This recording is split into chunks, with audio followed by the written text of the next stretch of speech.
হুমায়ুন কবিরের দলে প্রার্থী হওয়ার মাসুল দিতে হচ্ছে। হতাশায় জনতা উন্নয়ন পার্টির প্রার্থী। আগামীতে যে কি লেখা আছে ভাগ্যে তা নিয়ে দুশ্চিন্তায় হুমায়ুন কবিরের দল ভূমিষ্ঠ হতে না হতেই একের পর এক বিতর্ক। প্রথমে প্রার্থী বদল, নিশা চট্টোপাধ্যায়কে নিয়ে তোলপাড়। নিশা চট্টোপাধ্যায়কে বালিগঞ্জের প্রার্থী করা হয়েছিল।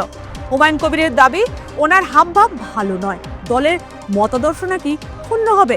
নিশার বদলে বালিগঞ্জে কোনো মুসলিম প্রার্থী দেওয়া হবে জানিয়েছেন হুমায়ুন কবির। নিশা চট্টোপাধ্যায় বিতর্কের প্রথম ধাপ। আরও এক বিতর্ক তৈরি হয়েছে বৈষ্ণবনগরের প্রার্থী মুচকেরা বিবিকে নিয়ে। কি সেই বিতর্ক অবশ্যই জানাবো। পুরো ভিডিওটি ধৈর্য ধরে দেখুন, তাহলেই বুঝতে পারবেন কি বিতর্কের কথা বলছি। সিভিক ভলেন্টিয়ার থেকে রাজনীতির ময়দানে হুমায়ুন কবিরের নতুন দল জনতা উন্নয়ন পার্টির প্রার্থী হয়েছেন মালদহের সিভিক ভলেন্টিয়ার মুচকেরা বিবি। মালদহের বৈষ্ণবনগরের প্রার্থী করা হয়েছে তাকে। প্রার্থী হিসাবে নাম প্রকাশ্যে আসতেই হইচই পড়ে গেছে মালদার পুলিশ এবং রাজনৈতিক মহলে। জানা গিয়েছে মুচকেরা বিবি বৈষ্ণবনগর বিধানসভার বিননগর 1 নম্বর গ্রাম পঞ্চায়েতের বাসিন্দা। তার স্বামী কুরবান আনসারি এক স্বেচ্ছাসেবী সংস্থার কর্ণধার ও পাশাপাশি তৃণমূল নেতা হিসেবে এলাকায় পরিচিত। যদিও তিনি 2021 সালে বৈষ্ণবনগর বিধানসভা থেকে নির্দল প্রার্থী হয়েছিলেন। যদিও তার স্ত্রী মুচকেরা বিবি কালিয়াচক থানার সিভিক কর্মী। নতুন দলের ঘোষণায় মুর্শিদাবাদের হুমায়ুন কবিরের মঞ্চেই ছিলেন মুচকেরা। তার নাম হুমায়ুন কবির বৈষ্ণবনগরের প্রার্থী হিসাবে ঘোষণা করেন। এদিকে সিভিক ভলেন্টিয়ারের নাম প্রার্থী হিসাবে ঘোষণা হতেই জেলা পুলিশের পক্ষ থেকে তাকে কাজ থেকে বসিয়ে দেওয়া হয়েছে বলে এমনটাই অভিযোগ উঠেছে। গতকালকে কিন্তু হুমায়ুন কবির তার নিজের দল ঘোষণা করেছেন যে ইউপি। তার মতো তিনি 8টা বিধানসভা কেন্দ্রের প্রার্থী ঘোষণা করেছেন। মালদা বিধানসভার যে রয়েছেন বৈষ্ণবনগরের মালদা জেলার, সেই বৈষ্ণবনগর বিধানসভায় যে মুচকেরা যিনি বিবি রয়েছেন তার নাম কিন্তু ঘোষণা করেছেন এবং সরাসরি আমি কিন্তু তার সাথেই রয়েছি। তিনি কি জানাচ্ছেন এই ভোটে কিভাবে লড়বেন, কারণ তিনি একজন পেশায় কিন্তু সিভিক ভলেন্টিয়ার ছিলেন এবং গতকালকে যখন তার নাম ঘোষণা হয় তখন তাকে কিন্তু সিভিক থেকে তাকে সাসপেন্ড করা হয়েছে, এমনটা কিন্তু আমরা জানতে পারছি।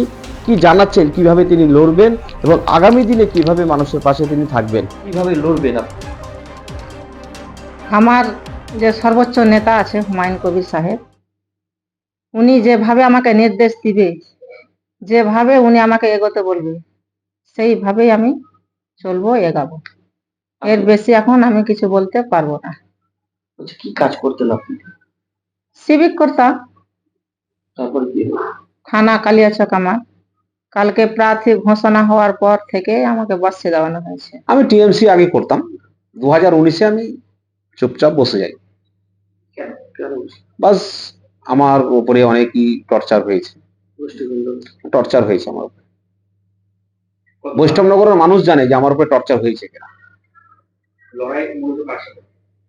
লড়াই টিএমসি আমার মনে হচ্ছে থাকবে না এখানে।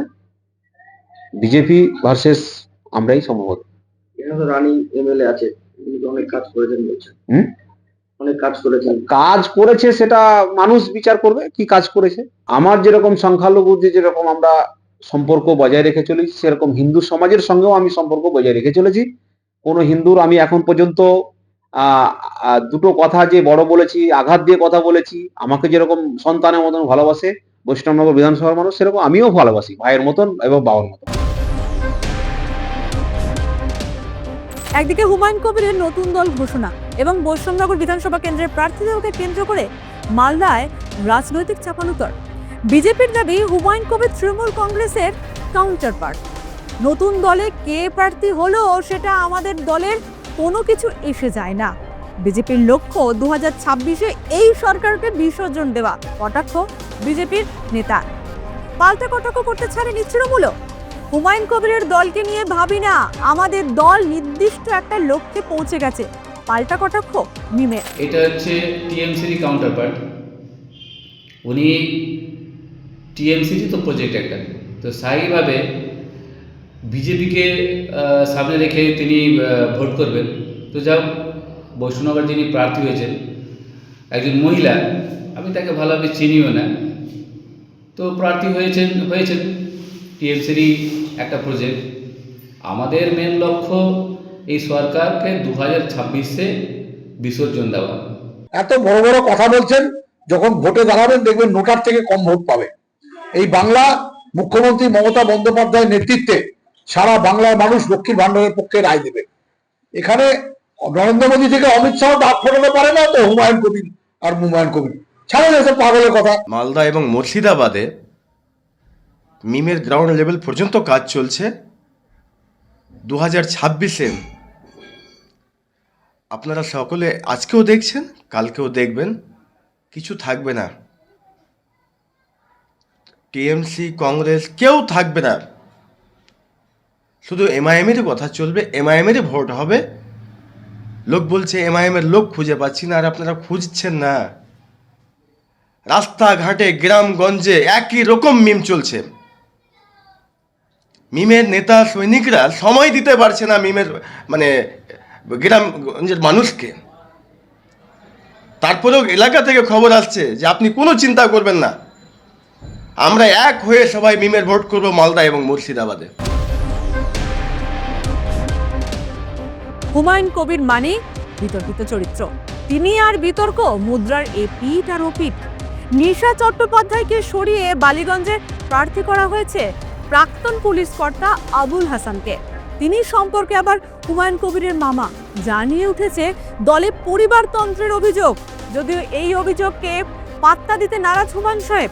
দল ঘোষণার দিন মাত্র 10 আসনে প্রার্থীর নাম ঘোষণা করেছেন তিনি, আর তাতেই এত বিতর্ক।